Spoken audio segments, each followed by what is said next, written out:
आज विश्व अंतर्जातीय महिला दिवस रे समस्त माँ भौणी मानू मोर हार्दिक शुभेच्छा और अभिनंदन।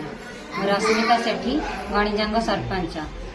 आज यही अवसर ग्राम पंचायत रे एक महिला विषय बैठक अनुष्ठित होता।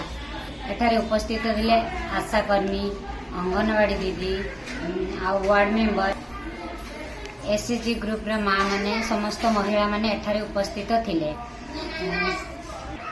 आज अंतर्जातीय महिला दिवस रे से माने एहा उपरे एक मत रखिथिले।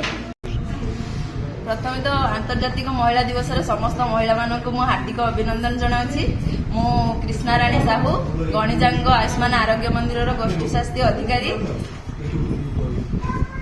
आमर अंतर्जातिक महिला दिवस रे आमर महिला मानकर सशक्तिकरण, नारी सशक्तिकरण, जमिति आमर नारी जने होउछि आम स्वास्थ्यर बैकबोन। माने जने नारी बिना, जने आशा बिना, जने अंगनवाड़ी बिना, जने नर्सिंग बिना, नर्स बिना आम हॉस्पिटल जमिति हॉस्पिटल रो बैकबोन हो जने नर्स। नर्स बिना हॉस्पिटल गोटे केबे भी चली परिबनी। जने डॉक्टर आसबो प्रेस्क्रिप्शन लिखि दे जंतु, जदि जने नर्स सेठी न रहबो जमिति से पेशेंट भलो होई परिबनी। सेमिति हमर अंगनवाड़ी आशा हमर जति कि महिला जति कि अछंती जो माने वार्ड मेंबर माने टीम लीडर हिसाब रे आजिकली समस्त महिला टीम लीडर ही गलेनी।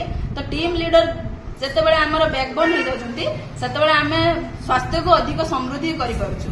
जेमिति कि एबे हमर सरकार बाहर करजंती एचपीवी वैक्सीन। तो कैंसर पई से वैक्सीन दिया जाउची हमर जरायु कैंसर न होबा पई, जोटा कि हमर 14 वर्ष रु आरंभ करी माने वर्तमान 14 वर्ष कंटिन्यू चली थिबो, 15 चली नथिबो। तो सेहि मान को वैक्सीन दिया जाउची। सोटा हमर गोष्ठी स्वास्थ्य केंद्र आगरपड़ा रे दिया जाउची। वर्तमान समस्त माने हमर गणिजांग पंचायत रो समस्त हिताधिकारी को मु अनुरोध करिवि समस्त आगरपड़ा गोष्ठी स्वास्थ्य केंद्र को जांतु, एचपीवी वैक्सीन नियंतु और कैंसर ठारू सुरक्षा पा।